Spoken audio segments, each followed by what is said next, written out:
Magandang gabi sa mga bayani ng gabi. Kayong mga gising habang ang mundo ay natutulog.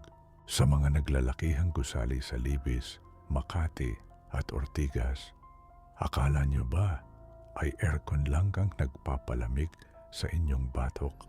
Huwag kayong kampante sa liwanag ng inyong mga computer screen. Dahil sa bawat "thank you for calling" ninyo, may mga boses na hindi galing sa kabilang panig ng mundo, kundi sa kabilang panig ng buhay.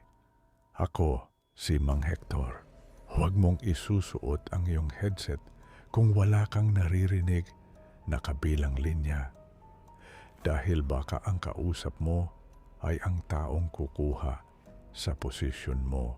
Pakinggan mo ang kwento ng Ang Station 13.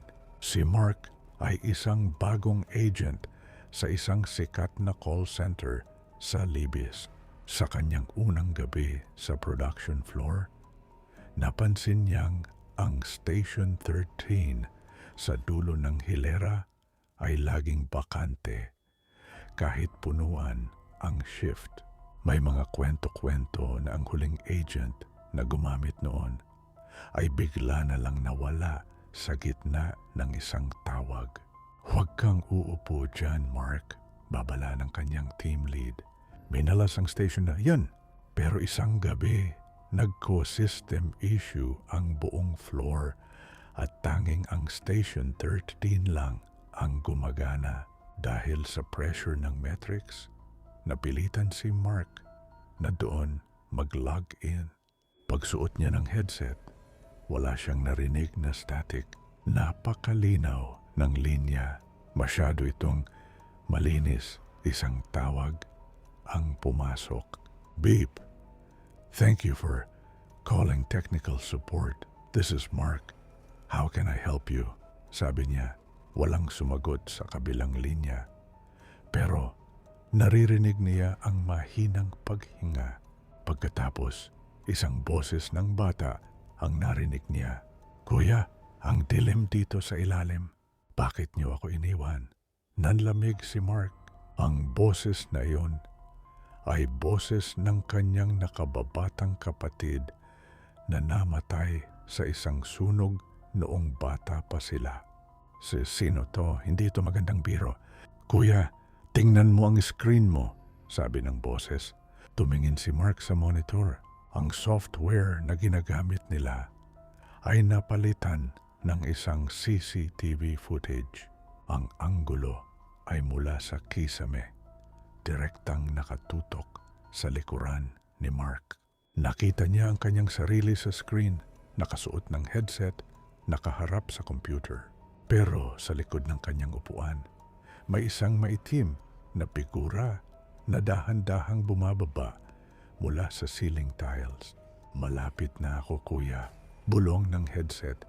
Sinubukan ni Mark na tanggalin ang headset, pero ang wire nito ay tila naging bakal na pumulupot sa kanyang leeg. Hindi siya makasigaw. Tumingin siya sa kanyang mga katrabaho, pero lahat sila ay nakayuko, parang mga rebultong walang buhay, habang ang kanilang mga monitor ay sabay-sabay na nagpapakita ng parehong CCTV footage. Sa screen, nakita ni Mark na ang itim na figura ay nakahawak na sa kanyang balikat. Naramdaman niya ang matinding lamig. Ang huling narinig niya sa headset ay hindi na boses ng bata, kundi isang mechanical na boses ng isang supervisor. "Agent Mark, your soul has been successfully transferred. Thank you for your service."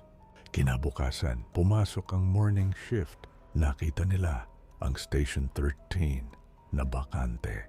Pero sa screen ng monitor, may isang bagong file na nakasave. Ang file name, Mark Station 13's Final Call.wave. At kapag pinatugtog mo ito, ang maririnig mo lang ay ang boses ni Mark na paulit-ulit na humihingi ng tulong sa susunod na agent na mag-o-open ng station.